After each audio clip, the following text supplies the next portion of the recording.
Good morning. It's June 15th, and this is your daily brief in science.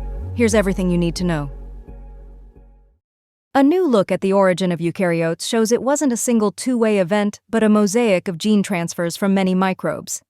Mitochondria trace back to alpha proteobacterial lineage, but substantial input came from Planktomycetota, Myxococcota, and other microbes that helped shape early eukaryotes. The eukaryotic genome reflects diverse sources, including Asgard archaea, alpha proteobacteria, Planktomycetota, Myxococcota, and even giant viruses, suggesting a multi-source origin. Planktomycetota likely contributed earlier than once thought, with Myxococcota and the mitochondrial lineage contributing later in overlapping waves. Minor donors included Chloroflexota and gamma proteobacteria. The research relied on years of computational work on Mare Nostrum supercomputers and large genomic databases, underscoring the robustness of the detected signals. Led by Dr. Tony Gabaldon, the study used computational molecular archaeology on public genomes to reconstruct LICA and reveal diverse microbial evolutionary signals. LICA appears highly chimeric, with broad but patchy acquisitions across metabolism and cellular processes, and expansions in signal transduction repertoires linked to trophic diversity, signaling extensive post-LICA diversification. Findings support a model where early eukaryotes lived in mixed microbial ecosystems, such as microbial mats, enabling gradual gene exchange and the acquisition of new capabilities. Using a reduced orthologous gene set across diverse eukaryotes, the study estimates LICA lived in an oxygen-rich environment, acquired energy by predation or scavenging, and possessed hallmark eukaryotic structures, though it lacked a full suite of cell division regulatory genes.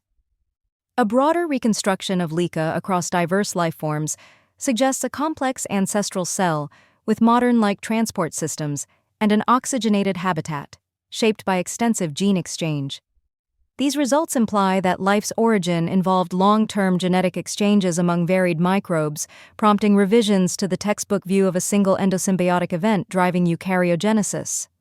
Metabolic clues point to aerobic respiration in the mitochondrial ancestor, with variable signals for other metabolisms such as fermentative trends in Asgard-like ancestors, potential photosynthetic elements, and sulfate reduction signals. Viruses, Nucleosidoviricota, account for about 4.5% of LICA OG phylogenies, indicating substantial viral mediation in shaping the LICA proteome.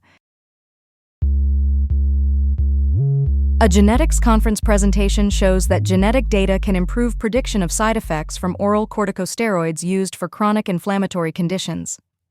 Researchers found that while individual variants have modest effects, combining rare and common variants into polygenic risk scores enhances prediction of steroid-related risks.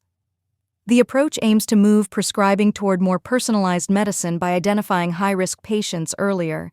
Key variants linked to higher risk include CYP3A4, associated with osteoporosis, and CTLA4, linked to stroke and cataract. Adding osteoporosis PRSs improves risk prediction beyond age and sex, especially for younger patients at first prescription. The findings suggest a dose-response relationship between steroid exposure and adverse effects, indicating genomic data could enable earlier steroid sparing or closer monitoring for high-risk individuals. Implementing PRSs in routine prescribing faces challenges in scalability and diversity, with targeted use in high-risk patients with longer-term exposure considered most feasible. Validation in larger, ethnically diverse cohorts is needed to ensure broader applicability. Practical use would focus on integrating bone health PRSs to enhance prediction beyond demographic factors, particularly for younger patients at initial exposure. The study underscores that higher steroid exposure increases risk, reinforcing the importance of dose management in minimizing adverse outcomes. Overall, experts see potential for population-level genomics to support personalized care, contingent on wider access to genetic data. A genetic puzzle is coming into sharper focus for rare movement disorders. Researchers report that integrating genome-wide testing with functional cellular studies yields clearer disease mechanisms from genetic variants, specifically highlighting CD99L2 as a disease-causing gene in X-linked spastic ataxia. The work, published in Nature Communications, shows CD99L2 is essential for neural signaling and acts as an activating partner for CAPN1, a calcium-dependent protease linked to neurodegeneration. This links an immune-associated gene to neuronal communication and provides a pathway for movement-related symptoms. In spastic ataxia, patients experience ataxia and spasticity due to damage in cerebellar and motor pathways, with variation in onset and progression by variant. The study combines large-scale genetics conducted in Tübingen with functional analyses at Ruhr-University Bochum, led by Dr. Tobias Hayek and Dr. Jonas Weber, respectively. In a large international collaboration, 2,811 individuals with ataxia, hereditary spastic paraplegia, and dystonia were analyzed to identify harmful CD99L2 variants contributing to X-linked spastic ataxia. The results identify CD99L2 variants as the cause of this condition, addressing a previously unclear neurological disorder. Disrupted CD99L2 production and its impaired interaction with CAPN1 due to disease-causing variants disrupt neuronal communication, providing a mechanism for movement-related symptoms. The findings advocate for an integrated approach that combines genetic diagnostics with functional cellular studies to derive reliable disease mechanisms and improve genetic diagnosis for rare movement disorders. A new approach targeting aging pathways could change how we repair joints. Stanford medicine researchers report that blocking the aging-associated enzyme 15-hydroxyprostaglandin dehydrogenase with a small molecule inhibitor, PGHI, regenerates knee cartilage and may slow osteoarthritis progression after joint injuries. In aging mice, inhibiting 15-PGDH regrew lost cartilage and prevented arthritis after ACL-like injuries, suggesting the potential to reverse damage rather than just treat symptoms. In human cartilage samples cultured in the lab, PGHI reduced breakdown activity and shifted gene expression toward cartilage building within a week, with new articular cartilage formation observed. Unlike stem cell therapies, this method reprograms existing chondrocytes to regenerate tissue, offering a distinct regenerative pathway. The regenerative effect comes from reprogramming native chondrocyte gene activity, not activating stem cells. These findings point to aging pathways as viable targets for tissue rejuvenation and could reduce the need for joint replacements if proven safe and effective in humans.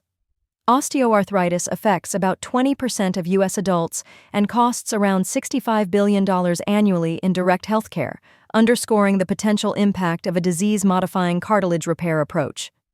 Clinically, current OA therapies do not slow or reverse progression, which heightens the potential impact if 15-PGDH inhibition can alter the disease course.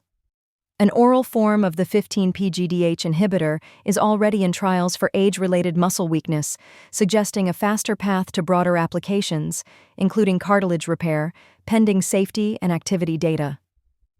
Tests on human knee tissue from surgery showed new functional cartilage formation after a week of PGHI exposure, indicating translational potential for human therapies.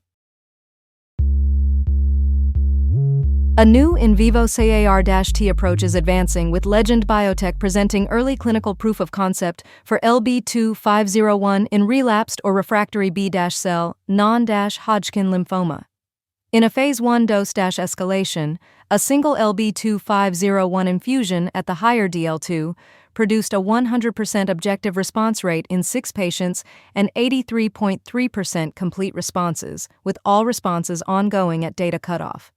The treatment showed dose-dependent expansion without lymphodepletion, and safety was favorable with no dose-limiting toxicities, serious adverse events, ICANS, or deaths. Any infusion reactions and cytokine release syndrome were limited to grade 1 to 2 and did not require steroids.